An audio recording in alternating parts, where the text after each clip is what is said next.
বিসমিল্লাহির রহমানির রহিম। হযরত বারা ইবনে আজিব রাদিয়াল্লাহু তাআলা আনহু বর্ণনা করেন যে আমরা নবী করিম সাল্লাল্লাহু আলাইহি ওয়াসাল্লামের সঙ্গে এক আনসারী সাহাবীর জানাজায় কবরস্থানে গেলাম।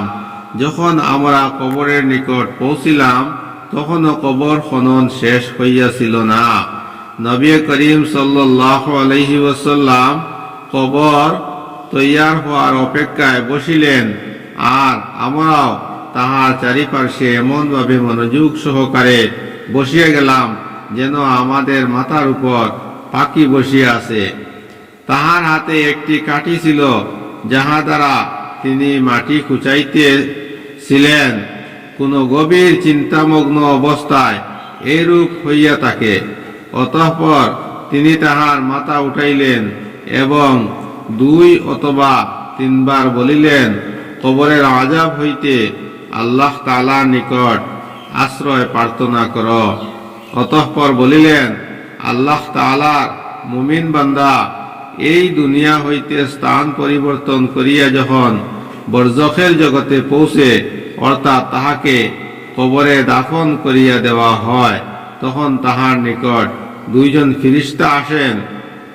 তাহারা তাহাকে বসান, অতঃপর তাহাকে প্রশ্ন করেন, তোমার রব কে? সে বলে, আল্লাহ আমার রব। পুনরায় প্রশ্ন করেন, তোমার দিন কি? সে বলে, ইসলাম আমার দিন। আবার প্রশ্ন করেন, এই ব্যক্তি যাহাকে তোমাদের মধ্যে নবী বানাইয়া পাঠানো হইয়াছিল, অর্থাৎ হযরত মুহাম্মদ সাল্লাল্লাহু আলাইহি ওয়াসাল্লাম, তাহার ব্যাপারে তোমার কি ধারণা? সে বলে, তিনি আল্লাহ তাআলার রাসূল। ফেরেশতারা বলেন, তোমাকে ইহা কে বলিয়াছে? অর্থাৎ তুমি তাহার রাসূল হওয়ার সম্পর্কে কিরূপে জানিয়াছ? সে বলে, আমি আল্লাহ তাআলার কিতাব পড়িয়াছি, উহার উপর ঈমান আনিয়াছি এবং উহাকে সত্য বলিয়া মানিয়াছি। অতঃপর রাসূলুল্লাহ সাল্লাল্লাহু আলাইহি ওয়াসাল্লাম ইরশাদ করিলেন, মুমিন বান্দা যখন ফেরেশতাদের জিজ্ঞাসাবাদের উত্তর ঐরূপ ঠিক ঠিক দিয়া দেয়, তখন একজন ঘোষণাকারী আসমান হইতে ঘোষণা করে, অর্থাৎ আল্লাহ তাআলার পক্ষ হইতে আসমান হইতে ঘোষণা করা হয় যে আমার বান্দা সত্য বলিয়াছে, সুতরাং তাহার জন্য জান্নাতের বিছানা বিছাইয়া দাও, তাহাকে জান্নাতের পোশাক পরাইয়া দাও এবং তাহার জন্য জান্নাতের দিকে একটি দরজা খুলিয়া দাও। সুতরাং দরজা খুলিয়া দেওয়া হয় এবং ওই দরজা দিয়া জান্নাতের মিষ্টি বাতাস এবং সুগন্ধ আসিতে থাকে, আর কবর তাহার জন্য দৃষ্টিসীমা পর্যন্ত প্রশস্ত করিয়া দেওয়া হয়। রাসূলুল্লাহ সাল্লাল্লাহু আলাইহি ওয়াসাল্লাম মৃত্যুবরণকারী মুমিনের এই অবস্থা বর্ণনা করিলেন। অতঃপর তিনি কাফেরের মৃত্যুর আলোচনা করিলেন এবং ইরশাদ করিলেন, মৃত্যুর পর তাহার রূহ তাহার শরীরে ফিরাইয়া দেওয়া হয় এবং তাহার নিকটও 2 জন ফেরেশতা আসেন। তাহারা তাহাকে বসান এবং প্রশ্ন করেন, তোমার রব কে? সে বলে, হায় আফসোস, আমি কিছু জানি না। অতঃপর ফেরেশতা তাহাকে জিজ্ঞাসা করেন, তোমার দিন কি ছিল?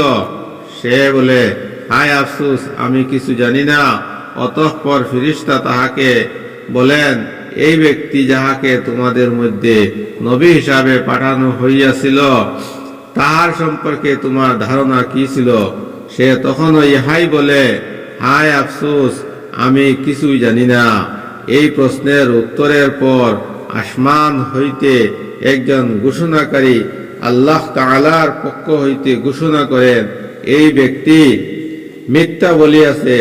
অতঃপর আল্লাহ তাআলার পক্ষ হইতে এক ঘোষণাকারী ঘোষণা করে যে তাহার জন্য আগুনের বিছানা বিছাইয়া দাও এবং তাহাকে আগুনের পোশাক পরাইয়া দাও, আর তাহার জন্য দুজখের একটি দরজা খুলিয়া দাও।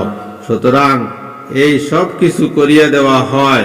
রাসূলুল্লাহ সাল্লাল্লাহু আলাইহি ওয়াসাল্লাম বলেন, দুজখের ওই দরজা দিয়া দুজখের উত্তাপ ও জলসানু বাতাস তাহার নিকট পৌঁছাইতে থাকে, আর তাহার উপর কবর এত সংকীর্ণ করিয়া দেওয়া হয় যে উহার কারণে তাহার পাঁজরগুলি একটি অন্যটির মধ্যে ঢুকিয়া যায়।